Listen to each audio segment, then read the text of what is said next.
తండ్రి ఇంట అనేక నివాసములు కలవు.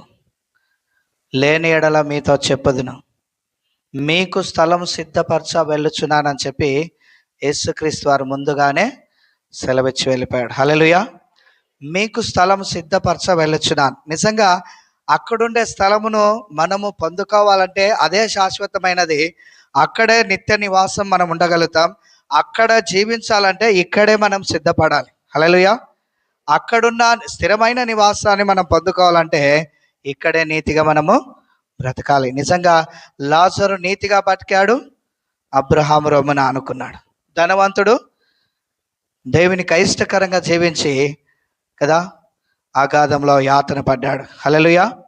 అగాధంలో యాతన పడ్డాడు. కాబట్టి మనం యాతన పడొద్దని చెప్పే ఈరోజు నీకు నాకు మనందరికీ దేవుడు చక్కటి అవకాశాన్ని ఇస్తా ఉన్నాడు. దేని కొరకు? నీ జీవితాన్ని మార్చుకోవడానికి. హల్లెలూయా. పాపాన్ని విడిచిపెట్టడానికి, పరిశుద్ధంగా బ్రతకడానికి, పరలోకం చేరుకోవడానికే దేవుడు అవకాశం ఇస్తున్నాడు. నువ్వు కోట్లు సంపాదించి కార్లో తిరిగి ఏదేదో గొప్పలు చెప్పుకొని తిరిగేది కనుక దేవుడు అవకాశం ఇచ్చింది.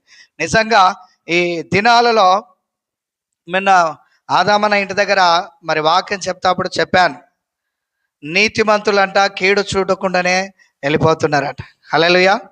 నీతిమంతులు కీడు చూడకుండానే చనిపోతున్నాడంట. దేవుడు తీసేసుకుంటున్నాడంట. అది మరి ఎవరికి తోచదని వాక్యం కూడా హెచ్చరిక చేస్తుంది. మనం మనసులో పెట్టాలి. ఎందుకు నీతిమంతులు చనిపోతారంటే వారు కీడు చూడకుండా వెళ్ళిపోతారంట. ఎందుకంటే లోకంలో మేలు చేసేది పోయి కీడే ఎక్కువ జరుగుతుంది.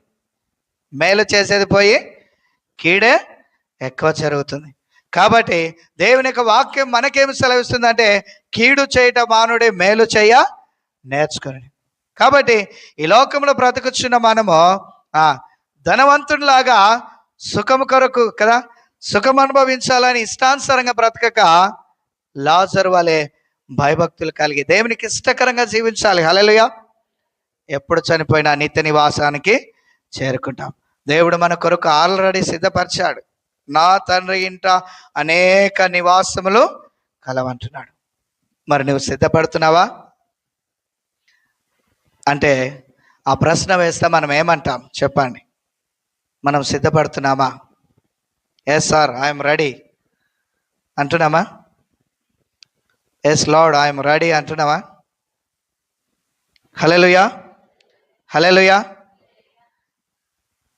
జ్ఞాపకం చేసుకుందాం. ఖచ్చితంగా మనం సిద్ధపడదాం, ఆ నిత్య నివాసాన్ని పొందుకుందాం. దేవుడు అటు కృప మనకు దయచేయును గాక. ఆమేన్. ప్రార్థన చేసుకుందాం.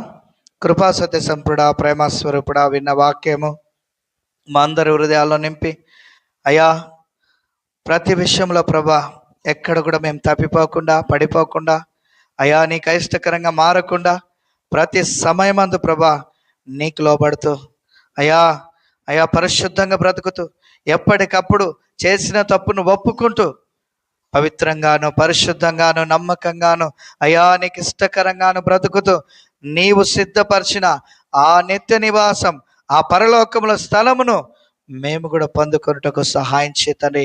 ఈ లోకంలో బ్రతికినంత కాలం అయా నీ సువార్తను ప్రకటిస్తూ అనేక ఆత్మలను నీ వైపు త్రిప్పుతూ నీ రాకడలో అయ్యా నీ చెంతకు చేరే భాగ్యము దైత్యమని వేడుకుంటున్నాం. విన్న ప్రతి మాట మా అందరి హృదయాల్లో నింపి మమ్మల్ని ఫలింపచేసి ఆశీర్వదించి ఘనత పొందమని మహిమ ఘనత కీర్తి ప్రభావములు మీకే ఆరోపిస్తూ యేసు నామంలో ప్రార్థిస్తున్నాం తండ్రి. ఆమేన్.